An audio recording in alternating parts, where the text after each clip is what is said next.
بذكر محمد تحيا القلوب. السلام عليكم ورحمة الله وبركاته. الحمد لله الذي أمرنا بترك المعاصي وفعل الخيرات. أشهد أن لا إله إلا الله وحده لا شريك له، وأشهد أن محمدا عبده ورسوله الداعي بقوله وفعله إلى الرشاد، وعلى آله وصحبه ومن تبعهم بإحسان إلى يوم المآب. قال الله سبحانه وتعالى في القرآن الكريم: أعوذ بالله من الشيطان الرجيم. يا أيها الذين آمنوا اتقوا الله حق تقاته ولا تموتن إلا وأنتم مسلمون. وقال رسول الله صلى الله عليه وسلم: تركت فيكم أمرين لن تضلوا ما إن تمسكتم بهما كتاب الله وسنة رسوله أو كما قال صلى الله عليه وسلم. Alhamdulillahirabbil alamin. Ikhwani fiddin yang dimuliakan oleh Allah Subhanahu wa taala. Bersyukur kita kepada Allah Azza wa Jalla pada kesempatan malam hari ini diberikan kenikmatan untuk bersama-sama berkumpul di majelis ilmu dalam rangka memperbaiki ibadah-ibadah yang sementara ini kita kerjakan. Karena sesungguhnya baik dan tidaknya ibadah seseorang tergantung kepada ilmu yang dimilikinya. Orang yang memiliki ilmu, maka dia akan bisa mengecek dan memastikan apakah amal yang dikerjakannya sesuai dengan sunnah atau tidak. Sebagaimana orang yang tidak punya ilmu, dia tidak mengetahui tentang kesahihan amalnya. Sedangkan amal yang dituntut oleh Allah Subhanahu wa taala untuk kita hadirkan yaitu amal yang ikhlas dan amal yang benar. Ikhlas saja tidak cukup di dalam beramal, melainkan harus memenuhi syarat yang kedua, yaitu shawab, yang artinya benar sesuai dengan sunnah Rasulullah SAW. Salawat dan salam mudah-mudahan senantiasa tersampaikan, terlibat curahkan kepada Nabi Muhammad SAW, keluarganya, sahabat-sahabatnya, dan kepada seluruh umatnya. Beliau yang diutus oleh Allah Subhanahu wa taala untuk menyampaikan risalahnya selama 23 tahun, 13 tahun di kota Makkah dan 10 tahun di Madinah, menyempurnakan risalah yang Allah Subhanahu wa taala turunkan kepada nabi-nabi sebelumnya, dan sekaligus menjadi penutup bagi risalah-risalah yang telah dibawa oleh semua nabi dan rasul sebelum Nabi Muhammad SAW yang jumlahnya sangat banyak. Beliau adalah Khatimul Anbiya wal Mursalin, penutup seluruh nabi dan penutup seluruh rasul. La nabiyya wa la rasul ba'da. Tidak ada nabi, juga tidak ada rasul setelah Nabi Muhammad SAW, yang ini menjadi ijma, ya, ini menjadi kesepakatan karena memang ayatnya jelas, hadisnya jelas menyatakan tidak ada nabi dan rasul setelah Muhammad bin Abdullah SAW. Sehingga manakala kita menemukan informasi tentang orang yang mengaku nabi, sekalipun bersumpah mengucapkan wallahi mendapatkan wahyu bertemu dengan Jibril, itu hanyalah dusta belaka. Jamaah yang dimuliakan oleh Allah Subhanahu wa taala, mudah-mudahan kita bisa istiqomah mengikuti sunnah-sunnah beliau sallallahu alaihi wasallam, karena memang sunnah itulah yang menjadi jalan keselamatan hidup kita di dunia dan di hari kiamat nanti. Karena ketika kita di dunia ini berjalan tidak di atas jalurnya sunnah, maka kita pasti berada di atas jalurnya kesesatan. Karena seseorang hanya mampu berjalan di atas satu jalur. Kalau tidak di kanan berarti di kiri. Kalau tidak di atas sunnah berarti dia di atas kesesatan. Maka pastikan jalur yang hari ini sedang kita tempuh adalah kebenaran berupa sunnah Nabi Shallallahu Alaihi Wasallam. Pastikan cara berpakaian kita sudah sesuai dengan yang diinginkan Nabi SAW. Pastikan cara berbicara kita juga sesuai dengan sunnah. Pastikan cara muamalah kita juga sesuai dengan sunnah. Dan yang paling penting adalah pastikan bahwa cara ibadah yang kita lakukan sesuai dengan Nabi SAW. Karena manakala kita melakukan satu amalan ternyata Nabi SAW tidak pernah mencontohkannya, itu ditolak. Man 'amila amalan laisa 'alaihi amruna fa huwa raddun. Barang siapa yang mengerjakan satu amalan yang tidak didasarkan kepada contoh dari kami, maka dia tertolak. Ya, dia tertolak. Jamaah rahimani wa rahimakumullah, inilah pentingnya majelis ilmu. Inilah pentingnya majelis ilmu.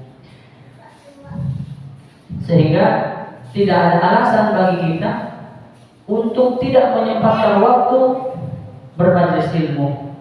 Tidak boleh beralasan bagi kita dengan kesibukan sehingga tidak bisa hadir ke majelis ilmu barang satu kali saja dalam satu pekan. Ya. Maka berupayalah dan berusahalah untuk meluangkan waktu supaya bisa bermajelis ilmu. Baik para jamaah rahimakumullah, kembali lagi bersama dengan kami di dalam pembahasan tafsir Al-Qur'anul Azim yang kami ambilkan dari penjelasan Al-Imam Al-Hafidz Ibnu Katsir rahimahullah subhanahu wa ta'ala. Kita masih berada di dalam penjelasan tafsir surat An-Naba. A'udzu billahi minasyaitonir rajim. Allah subhanahu wa ta'ala berfirman, "Wa kadzdzabu bi ayatina kidzaba." Dan mereka orang-orang musyrikin Makkah mendustakan ayat-ayat kami dengan kedustaan yang nyata. Ketika Nabi Shallallahu Alaihi Wasallam mendakwahi orang-orang musyrikin Makkah, mengajak mereka untuk mentauhidkan Allah Subhanahu Wa Taala dan tidak menyembah kecuali hanya kepada Allah, ya. Tidak menyembah yang lainnya. Karena saat itu orang-orang musyrikin Makkah, di samping mereka menyembah Allah, mereka juga menyembah berhala-berhala yang disebut dengan Hubal, Lata, Uzza, Manat dan lain sebagainya. Itu adalah berhala-berhala yang menjadi sekutu Allah Subhanahu wa taala dalam peribadatan mereka. Mereka beribadah kepada Allah, tetapi dalam waktu yang bersamaan mereka juga beribadah kepada patung-patung itu. Kalau ditanya, kenapa sih masih menyembah patung-patung itu? Mereka akan menjawab, ini adalah patungnya orang-orang saleh. Patungnya orang-orang saleh yang mereka berharap dengan beribadah kepada patung ini bisa lebih cepat di dalam mengabulkan hajat-hajat yang mereka inginkan. Makanya Allah Subhanahu wa taala abadikan kata-kata indah orang musyrikin, ya, ketika ditegur oleh Rasul-Rasul Allah Subhanahu wa taala.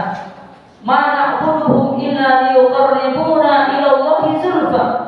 Kami tidaklah menyembah berhala-berhala ini yang mereka itu berhala orang-orang saleh, kecuali tujuannya adalah agar lebih mendekatkan diri kepada Allah dengan sedekat-dekatnya. Mantap banget, ya. Jadi mereka menyembah orang saleh tujuannya adalah supaya lebih dekat dengan Allah. Mereka ilustrasikan dengan urusan, mereka ilustrasikan dengan kehidupan dunia. Contoh, kalau kita ingin menyampaikan atau punya keperluan dengan seorang pejabat, contoh dengan presiden, kan orang semacam kita ini barangkali tidak mungkin bisa langsung bertemu dengan presiden, mesti harus melewati apa? Orang dalam, ya, istilahnya apa? Orang dalam, ajudannya lah, siapa lah, atau mungkin anaknya, Gibran dan lain sebagainya. Lewat orang dalamnya, lewat ajudannya, nggak bisa orang semacam kita langsung bertemu dengan presiden. Nah, barangkali kalau apa yang kita sampaikan, kalau keinginan kita, kalau kebutuhan kita disampaikan oleh ajudannya, bisa lebih didengarkan oleh sang presiden itu. Begitulah mereka ilustrasikan antara hubungan kita dengan Allah Subhanahu wa taala. Barangkali kalau lewat orang soleh ini saya meminta, itu lebih mudah dikabulkan dan lebih cepat ya dijawab oleh Allah Subhanahu wa taala. Makanya mereka mengatakan, dan ini diabadikan oleh Allah, "Ma na'buduhum illa liyuqarribuna ila Allahi zulfa." Kami tidak menyembah mereka kecuali agar semakin dekat dengan Allah. Kata-kata yang sangat indah. Tetapi apakah tujuan yang indah itu dibenarkan oleh Allah Subhanahu wa taala? Tidak. Buktinya Allah menyebut mereka yang ibadahnya seperti itu dengan musyrik. Kenapa? Karena Allah hanya ingin diibadahi semata tanpa ada sekutunya. Ya. Jadi murnikan ibadah kita kepada Allah Subhanahu wa taala. Wa kadzdzabu bi ayatina kidzaba. Jadi mereka mendustakan. Mereka mendustakan Rasulullah Subhanahu wa taala. Dan ini bukan hanya umat Nabi Muhammad sallallahu alaihi wasallam, bukan cuma orang-orang musyrikin Makkah. Semua nabi dan rasul yang diutus sebelum Muhammad sallallahu alaihi wasallam, mereka juga didustakan oleh umatnya. Nabi Nuh didustakan oleh umatnya. Bahkan Nabi Nuh itu adalah nabi yang masa dakwahnya paling panjang. Masa dakwahnya berapa? 1000 tahun kurang 50 tahun. Ya, 950 tahun masa dakwah Nabi Nuh alaihissalam. Tahukah kita selama itu beliau berdakwah, berapakah orang yang mengikuti ajarannya? Ternyata cuma 80 orang. Ya, jadi jamaah pengajian saya masih mending ini. Saya belum bertahun-tahun jumlahnya sudah banyak. Nabi Nuh 950 tahun berdakwah, bukan cuma seminggu sekali ya, dan bukan cuma sebulan sekali. Saya kan cuma sebulan sekali. Bukan cuma sebulan sekali atau bukan cuma seminggu sekali, bukan cuma sehari sekali. Kata Nabi Nuh, qala rabbi inni da'awtu qaumi lailan wa nahara. Ya Allah, sungguh aku telah mengajak umatku agar bertauhid kepadamu. Aku dakwahi mereka sepanjang malam dan sepanjang siang. Gak berhenti-berhenti. Malam berdakwah, siang berdakwah. Hebatnya kaum Nabi Nuh, semakin didakwahi, semakin melawan. Ya. Kata Nabi Nuh alaihissalam, beliau mengadukan keluh kesahnya kepada Allah Subhanahu wa taala. Falam yazidhum du'ai illa firara. Justru semakin saya dakwahi malah semakin menjauh. Semakin saya dakwahi malah semakin marah, malah semakin mendustakan. Akhirnya, sudah ya Allah, saya angkat tangan. Terserah engkau mau diapakan umatku ini. Cuma 80 orang, padahal dakwahnya 950 tahun. Setelah Nabi Nuh siapa? Nabi Hud. Wa ila 'adin akhahum Huda. Nabi Hud alaihissalam diutus kepada kaum 'Ad. Kaum yang wataknya sangat keras, fisiknya sangat kuat. Kaum 'Ad itu kaum yang sangat besar postur tubuhnya. Diutus kepada beliau Nabi Hud alaihissalam. Apa yang terjadi? Didustakan, diejek. Ya, pertama didustakan, kemudian dijatuhkan nama baiknya, habis itu kemudian apa? Diancam. Begitulah yang terjadi dengan semua nabi dan rasul yang diutus oleh Allah. Wa kadzabu bi ayatina kidzaba. Mereka mendustakan ayat-ayat Allah Subhanahu wa taala dengan dusta yang sebenar-benarnya. Ya. Para hadirin yang dimuliakan oleh Allah Subhanahu wa taala. Ayat yang berikutnya, wa kulla syai'in ahsaynahu kitaba. Dan ketahuilah bahwa kulla artinya segala syai'in sesuatu, wa kulla syai'in dan segala sesuatu, ahsaynahu kitaba telah kami catat dalam sebuah buku. Kata Allah Subhanahu wa taala mengabarkan kepada kita semua bahwa segala sesuatu telah dicatat dalam buku yang Allah Subhanahu wa taala siapkan. Segala sesuatu tanpa terkecuali. Yang perlu kita perhatikan di sini adalah apa yang berkaitan dengan kita saja. Tidak usah berkaitan dengan alam semesta, terlalu panjang dan terlalu banyak kita memikirkan. Cukup kita memikirkan tentang apa yang terjadi dengan diri kita, bahwa semuanya dicatat oleh Allah Subhanahu wa taala. Ahsaynahu kitaba, dicatat dalam sebuah buku. Siapa yang mencatat itu? Malaikat yang ditugaskan, kiraman katibin, raqib dan atid. Mencatat amal kebaikan kita dan mencatat amal keburukan kita. Bahkan di dalam ayat yang lain Allah Subhanahu wa taala sebutkan, ma yalfidu min qaulin, tidak ada satu ucapan pun yang keluar dari mulut kita kecuali langsung dicatat. Hari ini kita ngomong apa aja dicatat sama malaikat dan tidak ada yang terlewatkan satu kata pun meskipun kita sudah melupakannya. Kata Allah, ahsahullahu wa nasuh. Allah mencatatnya sedangkan kita melupakannya. Kejadian yang kemarin mungkin hari ini kita sudah lupa kemarin kemana aja dan ngapain saja. Apa aja yang kita ucapkan kita sudah lupa total. Tapi sesungguhnya apa yang terjadi pada hari kemarin itu sudah tercatat rapi di dalam buku amal kita. Jamaah rahimakumullah subhanahu wa ta'ala. Ya, ingat ada malaikat yang ditugaskan oleh Allah mencatat apa yang terjadi dengan diri kita. Wa kullu syai'in ahsaynahu kitaba. Segala sesuatu terjadi di alam semesta ini sudah dicatat oleh Allah Subhanahu wa taala.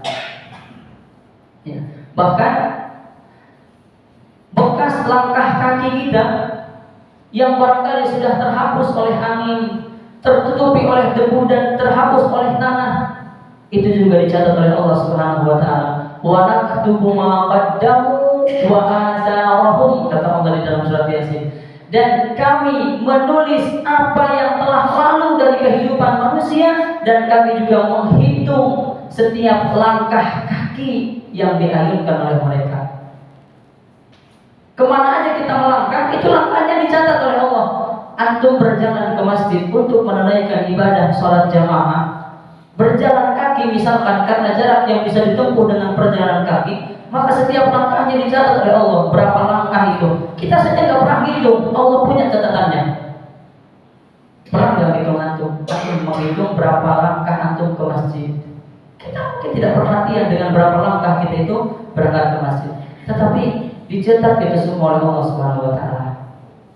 Berjalan menuju kemaksiatan, ya, dicatat langkahnya. Ini perjalanan menuju taat, ini perjalanan menuju maksiat. Ya, ada catatannya rapi banget. Masya Allah. Ya, dan itu tidak akan terbalik antara satu dengan yang lainnya. Karena setiap kita punya buku masing-masing. Buku saya dengan buku antum tidak akan tertukar. Ya, malaikat akan mencatat amal saya di buku catatan saya. Ya, makanya ketika hari kiamat buku itu diberikan oleh Allah Subhanahu wa taala, orang-orang terkaget-kaget melihat isi buku itu. Melihat dari kitab, buku apa ini? La yughadiru saghiratan wala kabiratan illa ahsaha. Tidak meninggalkan yang kecil, yang besar, semua tercatat di situ. Yang kecil, yang besar tercatat semuanya. Jemaah yang dimuliakan oleh Allah Subhanahu wa taala. Ya. Wa kullu syai'in ahsaynahu kitaban. Segala sesuatu akan dicatat oleh Allah Subhanahu wa taala. Ya. Baik. Di sini disebutkan tafsirnya, waqad amilna a'mal ibad kullahum wa katabnaha 'alaihim wa sanajzihim 'ala dzalik. Allah Subhanahu wa taala mengetahui semua amal hamba dan mencatatnya, kemudian akan membalasnya. Jadi bukan cuma dicatat, dari catatan itu Allah Subhanahu wa taala akan memberikan balasan. Ya. Kalau baik dibalas kebaikan, kalau buruk maka dibalas dengan keburukan atau siksa. Kita lanjutkan pada ayat yang berikutnya. Fadzuqu falan nazidakum illa 'adzaba. Rasakanlah oleh kalian wahai orang-orang kafir, falan nazidakum illa 'adzaba. Sungguh kami tidak akan menambahkan kepada kalian kecuali siksaan demi siksaan. Seorang ahli tafsir menyebutkan bahwa ayat ini adalah ayat yang paling ditakuti oleh penghuni neraka jahanam. Fadzuqu falan nazidakum illa adzaba. Rasakanlah oleh kalian wahai orang-orang kafir, kami tidak akan menambahkan kepada kalian kecuali siksaan demi siksaan. Kata para ulama tafsir, ayat ini adalah ayat yang paling ditakuti oleh penghuni neraka jahanam. Siapapun yang masuk ke dalam neraka jahanam, mereka ketakutan ketika mendengar ayat ini. Ini adalah ayat yang paling ditakuti. Kenapa? Karena para jamaah rahimani wa rahimakumullah, orang yang masuk ke dalam neraka jahanam, terkhusus orang kafir yang masuk ke dalam neraka jahanam, mereka akan memohon kepada Allah Subhanahu wa taala 3 permintaan. Ya. Orang kafir yang masuk ke dalam neraka jahanam, mereka akan memohon kepada Allah Subhanahu wa taala 3 permintaan. Yang pertama adalah mereka meminta kepada Allah Subhanahu wa taala supaya dikembalikan ke dunia. Wa hum yastarikhuna fiha, diceritakan oleh Allah di dalam surat Fatir. Mereka berteriak-teriak di dalam jahanam itu, Rabbana akhrijna, ya Tuhan kami, keluarkanlah kami dari neraka ini. Akhrijna minha, ya Allah, keluarkan kami dari jahanam ini. Apa yang mereka inginkan? Na'mal salihan ghairal ladzi kunna na'mal. Kami ingin mengerjakan amalan yang saat di dunia belum sempat kami kerjakan, padahal sudah mengetahuinya. Nah, itu. Ya. Jadi para hadirin rahimakumullah, kalau hari ini Allah Subhanahu wa taala berikan kemudahan kepada kita untuk beramal saleh, maka segera tunaikan. Kalau Allah membuka pintu kebaikan di hadapan kita, segera kerjakan. Ya. Segera kerjakan. Jangan digantikan, karena yang diminta oleh orang-orang yang ada di dalam neraka jahanam adalah meminta agar dikembalikan ke dunia supaya bisa mengerjakan amalan yang ketika di dunia belum bisa mereka kerjakan. Kalau Allah sekarang membuka kepada kita pintu kebaikan, segera tunaikan. Antum yang masih bisa menunaikan ibadah 5 waktunya secara berjamaah, kerjakan. Jangan nunggu nanti kalau sudah tua, kerjakan mulai sekarang. Sebisa mungkin jaga sholat jamaahnya. Komitmen. Tidak boleh ada yang membuat antum tidak berjamaah. Semua kecil ketika harus berhadapan dengan sholat jamaah. Semua kecil. Semua tidak ada nilainya, semua remeh, semua temeh, semua murah kalau dihadapkan dengan sholat jamaah. Gak ada yang bisa mengalahkan besarnya sholat jamaah. Begitu, sehingga ketika hadir ibadah, hadir waktu menunaikan ibadah sholat, tidak ada yang besar di situ kecuali saya harus berangkat ke masjid. Yang lainnya kecil, yang lainnya murah, yang lainnya tidak ada harga. Harus begitu. Sudah begitu belum? Insya Allah sudah ya. Yang sudah, yang belum, ayo. Kenapa? Di akhir orang-orang akan menyesal. Ya Allah, saya mau kembali ke dunia. Hari ini saya baru melihat besarnya pahala berjamaah. Kembalikan saya ke dunia, saya mau sholat jamaah ya Allah. Wah, itu menyesal. Rawatib misalkan. Kalau antum masih diberikan kemudahan oleh Allah untuk rawatib dulu. Apa yang membuat antum tidak sempat rawatib? Saya mau tanya, kalau ada di antara antum, mohon maaf ya, ini mohon kalau ada saja, mudah-mudahan tidak ada. Kalau ada di antara antum yang masih belum bisa menjaga rawatibnya, saya mau tanya, apa yang membuat antum sibuk sehingga tidak sempat rawatib? Dan apa yang membuat antum harus segera selesai ibadah sholatnya sehingga tidak sempat rawatib, baik qabliyah ataupun ba'diyah. Kalau sebelum sholat namanya qabliyah, kalau setelah sholat namanya apa? Ba'diyah. Dan rawatib itu waktunya adalah beriringan dengan sholat. Disebut dengan rawatib karena dia mengiringi sholat wajib. Gak bisa nanti, kecuali di rumah langsung, gak apa-apa. Jemaah rahimakumullah, kalau ada di antara kita yang sampai detik ini belum masih terlalu susah untuk rawatib, pertanyaannya, apa yang membuat kita susah untuk rawatib? Sesibuk apa kita? Sebelum tiba saatnya di mana Allah Subhanahu wa taala membuat kita sibuk, akhirnya tidak bisa rawatib.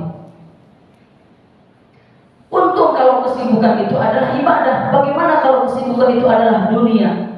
Yang akhirnya dunia pun belum kita dapat, tentu kita dapatkan, akhiratnya sudah pasti terlihat. Jemaah rahimakumullah, ya. Mumpung hari ini Allah berikan kemudahan. Makanya kata Nabi, "Ibtanim khamsan qabla khamsin." Gunakan 5 kesempatan sebelum datang 5 berikutnya. Ya, waktu sempat sebelum datangnya waktu sibuk. Ya, waktu sempat sebelum datangnya waktu sibuk. Gimana coba kalau kita sudah disibukkan oleh Allah Subhanahu wa taala? Ya, entah dengan bencana alam kah? Entah dengan urusan apa? Entah dengan apa? Akhirnya kita tidak bisa melakukan ibadah-ibadah. Ya, maka apa yang hari ini Allah Subhanahu wa taala bukakan di hadapan kita dari amal solih, kemudian kita mampu mengerjakan, kerjakan. Sebentar lagi ada ibadah kurban misalnya, nanti tanggal 10 Dzulhijjah. Tinggal menghitung hari, ya, sebulan lebih sedikit. Kalau Allah Subhanahu wa taala membukakan kepada antum kemudahan untuk berkurban saja. Pahalanya besar. Ya. Nah, baik saja. Jamaah yang dirahmati oleh Allah Subhanahu wa taala. Lalu itu yang pertama ya, permintaan yang pertama. Mereka minta dikembalikan ke dunia untuk beramal solih, ya, untuk mengamalkan amalan yang belum sempat mereka kerjakan. Saya tidak tahu apakah yang belum poligami kemudian karena ingin ketika di dunia belum sempat dia minta juga. Saya nggak tahu kalau itu ya. Nggak tahu kalau itu. Tapi yang pasti orang yang tidak rawatib menyesal. Orang yang tidak jamaah menyesal. Orang yang sedikit saja baca Qur'annya menyesal. Orang yang tidak tahajud menyesal. Orang yang tidak berinfak menyesal. Orang yang punya kemampuan tidak berkurban pasti menyesal. Adapun yang tidak berpoligami mudah-mudahan tidak menyesal. Ya, karena dia sudah beribadah kok ya dengan pernikahan itu meskipun cuma satu. Baik jemaah rahimakumullah. Kemudian permintaan yang kedua, ya Allah, kalau memang kami tidak bisa dikeluarkan dari neraka ini, ya sudahlah, matikan saja kami di dalamnya. Minta dimatikan di dalam neraka. Kenapa? Karena mereka tidak sanggup menahan pedihnya siksa, sehingga meminta dimatikan saja. Kan kalau sudah mati tidak ngerasain apa-apa. Begitu pikir mereka. Padahal hari itu kematian sudah tidak ada. Kemana kematian? Kematian sudah dimatikan oleh Allah Subhanahu wa Ta'ala. Kematian sudah dimatikan oleh Allah. Jadi ketika Nabi Shallallahu Alaihi Wasallam menceritakan, ketika penghuni surga sudah masuk ke dalam surga dan penghuni neraka sudah masuk di dalam neraka, Allah Subhanahu wa Ta'ala mendatangkan kematian di antara surga dan di antara neraka. Allah panggil penghuni surga sebagaimana Allah juga panggil penghuni neraka untuk menyaksikan, ya ahlal jannah, ya ahlan nar, saksikanlah bahwa akan aku hadirkan di hadapan kalian kematian. Allah hadirkan kematian dalam bentuk seekor domba. Kemudian kematian itu disembelih oleh Allah Subhanahu wa Ta'ala. Ya ahlal jannah, khuludun fiha, wahai penghuni surga, kekallah kalian di dalamnya, gak akan mati karena kematian sudah selesai. Kematian sudah dimatikan oleh Allah Subhanahu wa Ta'ala. Kata para ahli tafsir, ketika penghuni surga mendengarkan firman Allah yang satu ini, maka mereka sangat gembira, saking gembiranya. Kalau masih ada kematian, mati karena saking gembiranya. Untung kematian sudah nggak ada, jadi cuma gembira saja. Kalau kematian masih ada, mereka akan mati saking gembiranya. Dan penghuni neraka, mereka betul-betul berputus asa karena tidak ada lagi harapan. Ya, la yuqda alaihim, mereka tidak akan diwafatkan oleh Allah Subhanahu wa Ta'ala, tidak akan dimatikan. Mereka akan tetap hidup di dalam neraka untuk menahan siksa. Karena permintaan yang kedua ini juga tidak dikabulkan oleh Allah Subhanahu wa Ta'ala. Mereka meminta permintaan yang ketiga. Mereka memohon permintaan yang ketiga. Apa itu? Kalau memang tidak bisa juga diwafatkan ya Allah, maka setidaknya ringankan azab yang Engkau timpakan kepada kami 50% saja. Banyak betul 50%. Ya, nggak bisa, kata malaikat Malik sebagai penjaga.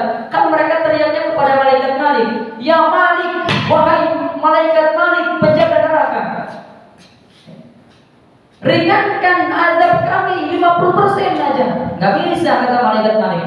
Kalau memang tidak bisa, ya sudah, ringankan azab yang Allah timpakan kepada kami 1 hari saja. Wa qala alladziina fin nar, dan orang-orang yang berada di dalam neraka jahanam berkata kepada penjaganya. Penjaga neraka siapa? Malaikat Malik. Ud'u rabbakum, hai Malik, penjaga jahanam, mintalah kepada Tuhanmu supaya meringankan azab kami, yukhafif anna yauman minal azab, 1 hari saja. Tetapi apa yang terjadi para hadirin? Yang terjadi justru Allah bukan meringankan azab mereka. Justru Allah Subhanahu wa Ta'ala mengatakan, fadzuqu falan nazidakum illa azaba. Tidak ada kembali ke dunia, tidak ada kembali, tidak ada juga kematian, dan tidak ada juga keringanan. Yang ada, rasakanlah oleh kalian, sungguh tidak ada yang aku tambahkan kepada kalian kecuali azab demi azab. Sehingga setiap hari yang berlalu bagi penghuni neraka jahanam semakin berat dan semakin tersiksa. Mau masuk jahanam? Berani? Ya. Jemaah rahimahullah, kalau tidak berani, amalkan ayat Allah, qu anfusakum wa ahlikum nar. Jaga diri kalian, jaga istri kalian, jaga anak-anak kalian, jaga keluarga kalian dari neraka. Kalau kita tidak mampu menjaga keluarga kita dengan ibadah kita, dengan tahajud kita, dengan sholat kita, maka kata Nabi, ittaqun nar walau bisyikkin tamrah. Jaga dirimu dari neraka meskipun hanya berinfak dengan setengah biji kurma.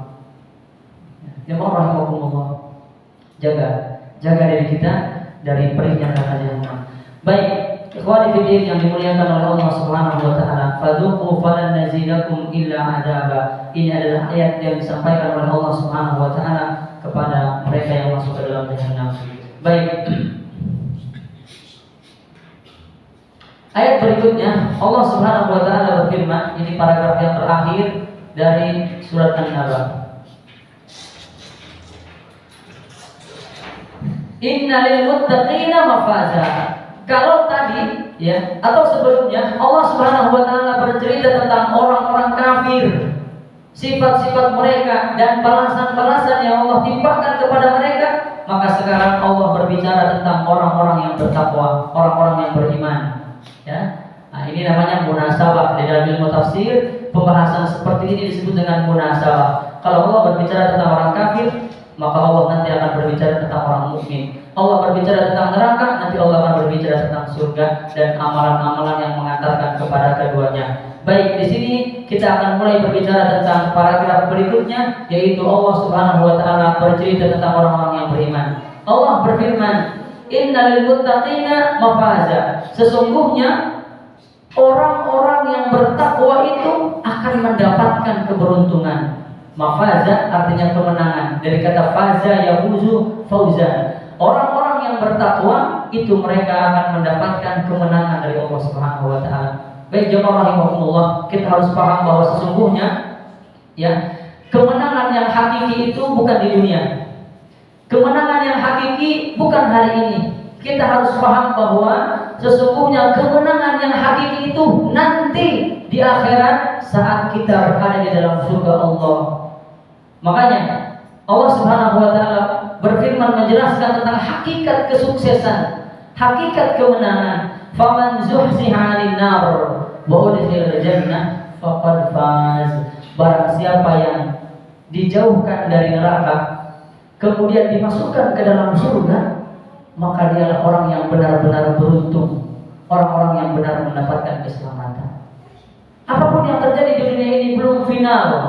Apalagi sebagian menganggap bahwa kesuksesan ketika dia mampu meraih ini dan itu, memiliki ini dan itu. Nah, itu bukan sebuah kesuksesan yang hakiki.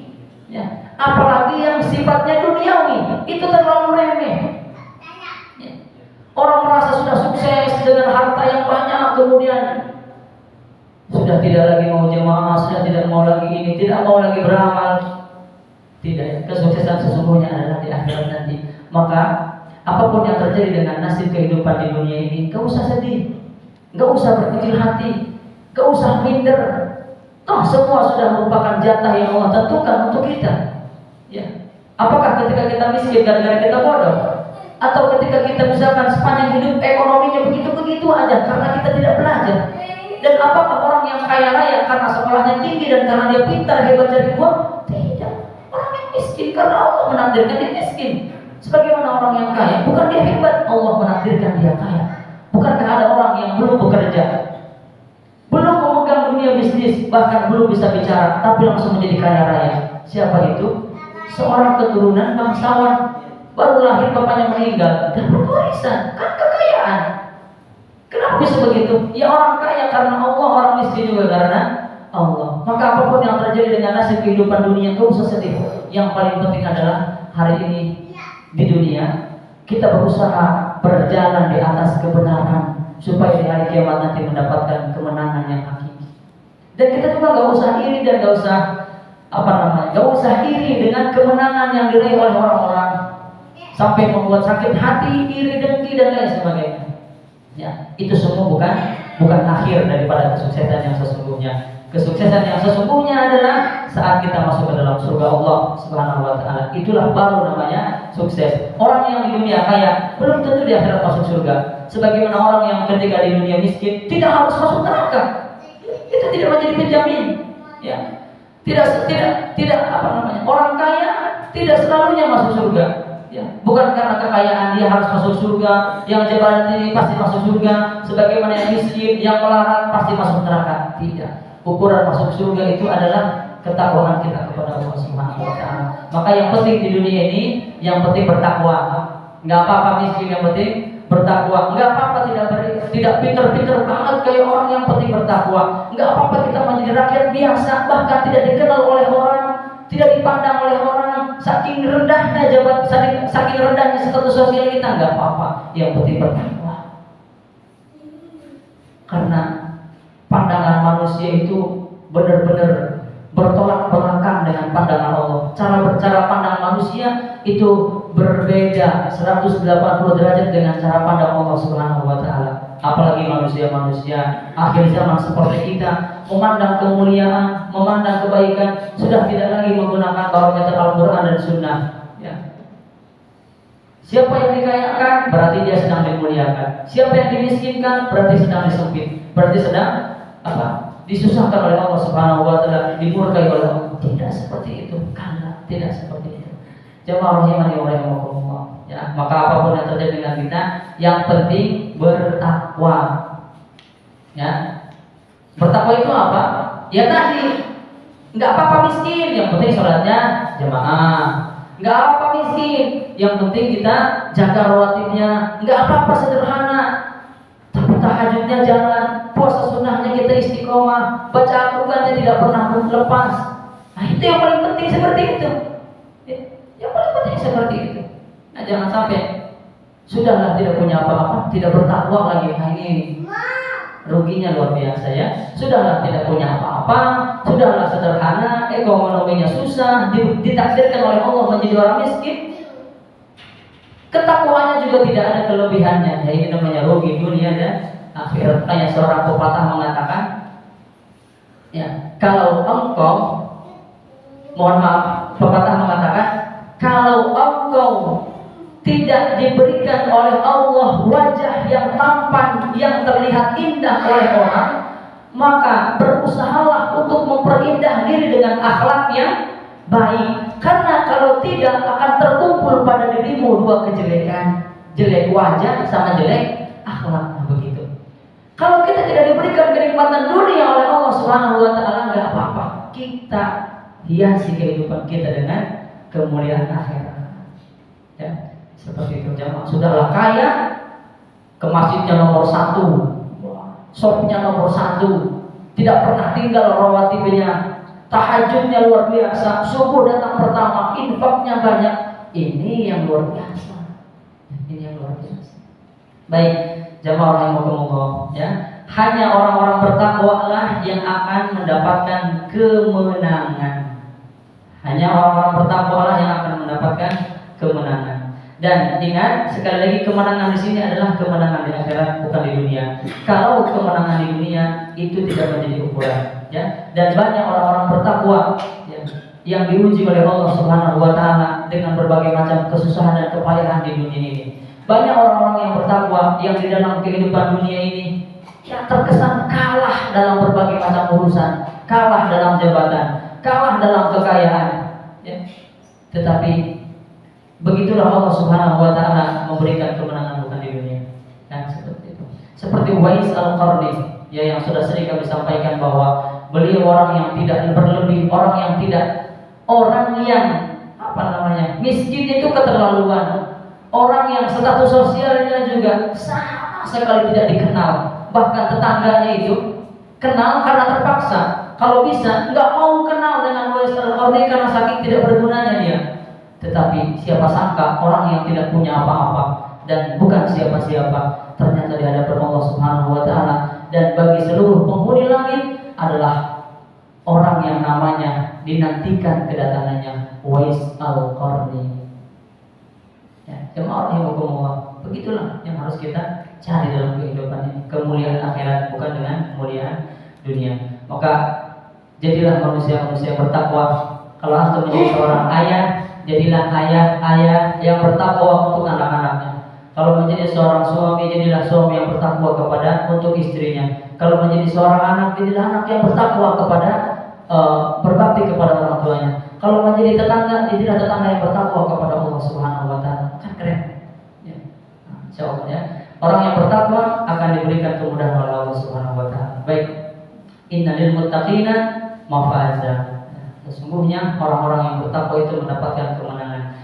Allah lanjutkan pada ayat berikutnya memberikan bocoran atau menyebutkan salah satu dari fasilitas yang akan didapatkan oleh orang-orang bertakwa itu. Apa fasilitas yang Allah berikan? Hadaiqa wa a'naba.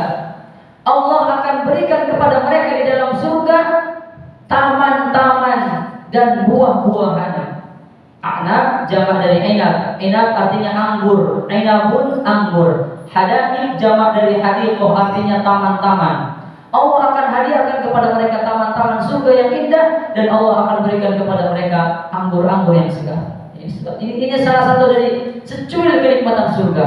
Ya, ini salah satu dari secuil kenikmatan surga. Nikmat surga sangat banyak, yang disebutkan cuma sedikit saja, hanya untuk memotivasi. Ya, nikmat surga sangat banyak dan tidak mungkin bisa dibayangkan. Dan anggur yang Allah sebutkan di dalam ayat ini bukan seperti anggur yang biasa kita temukan di pasar. Nama boleh sama, tetapi hakikat tidak mungkin sama. Jelas tidak akan pernah sama antara anggur dunia dengan anggur surga. Inilah ya salah satu fasilitas ahli surga. Kemudian wa kawa'iba atraba. Wa kawa'iba atraba. Kawa'iba atraba artinya adalah bidadari-bidadari yang bermata jelita, yang mereka memiliki postur tubuh yang baik.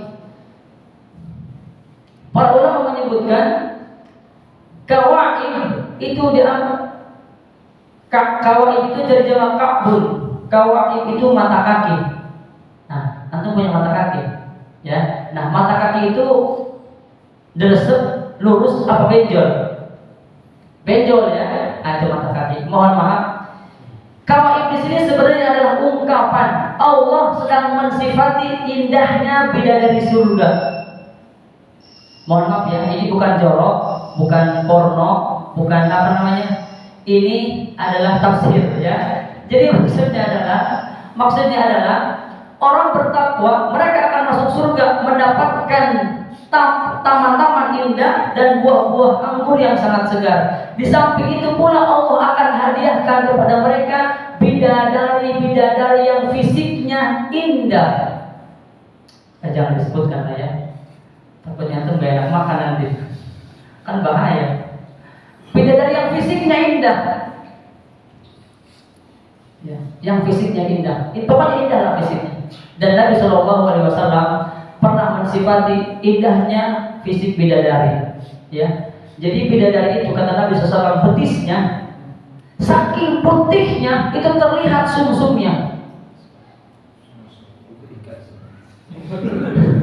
Tapi bukan dalam bentuk yang mengerikan. Saking indahnya, saking beningnya bidadari itu, sumsumnya kelihatan. Tapi tidak mengerikan, justru malah mengundang syahwat yang luar biasa. Ya, fisiknya itu indah Pak. Ini buat laki-laki aja ya.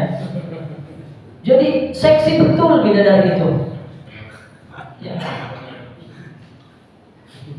Mohon maaf, kawaib itu artinya menonjol. Itunya menonjol Pak, tidak menjulur tapi menonjol. Nah itu yang untuk cari kan?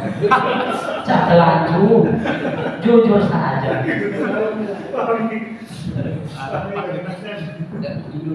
Hah? Tidak menjulur, menonjol seperti kawaib atau apa? Dan hebatnya hari ini dipakai, besok gadis lagi. Kata Nabi SAW, ya. Wanita-wanita surga adalah mereka yang setiap hari berlalu makin cantik. Setiap hari berlalu malah makin cantik. Kalau hari ini dipakai, besok kembali lagi perawan. Dan satu orang laki-laki penghuni surga akan diberikan kemampuan oleh Allah Subhanahu wa taala 100 laki-laki. Yang satu orang penghuni surga diberikan kemampuan oleh Allah Subhanahu wa taala untuk menggauli 100 bidadari. Ya, dan yang hari ini digauli besok kembali perawan lagi. Masya Allah. Gimana ibu-ibu, mantap kan? Ya, makanya harus masuk surga Bu. Ya, berbakti kepada suaminya, masuk surga. Ya. Luar biasa. Kalau yang perempuan syahwatnya bukan kepada laki-laki. Iming-iming bidadari itu untuk memotivasi lelaki, untuk memotivasi ibu-ibu atau perempuan, tidak dengan laki-laki, tetapi dengan perhiasan-perhiasan surga, dengan duit, ya. Gelasnya dari emas katanya, ya. Kemudian dipan-dipannya dari yakut, permadani dari yang indah-indah, itu yang disenangi sama wanita. Jamaah rahimani wa rahimakumullah. Jadi rugi ya kalau nggak masuk surga, rugi. Seperti jaketnya antum itu loh ya, pemuda hijrah, musyatu huril ain katanya ya. Apa itu artinya musyaqqahul in? Pemuda yang merindukan bidadari bermata jelita. Nah, tapi sholat subuhnya terlambat. Lah, merindukan bidadari jelita, sholat subuhnya terlambat. Ini nggak cocok ini ya. Kalau merindukan bidadari surga bermata jelita, subuhnya harus tepat berjamaah, rotibnya dijaga, sholat jamaahnya disiplin, bahkan bidadari menantikan laki-laki yang bermunajat kepada Allah di malam hari itu tahajud. Itu dirindukan sama bidadari. Ya, seperti itu. Jamaah rahimakumullah. Baik, karena sudah ada Isya, barangkali itu saja yang bisa kami sampaikan. Mohon maaf kalau ada hal yang tidak berkenan. Jika banyak salahnya, kami mohon maaf kepada Allah Subhanahu wa taala. Mohon ampun. Astagfirullahaladzim, subhanallah wa bihamdika, asyhadu an la ilaha illa anta, astaghfiruka wa atubu ilaik. Alhamdulillah. Assalamualaikum warahmatullahi wabarakatuh. Subscribe, terima kasih.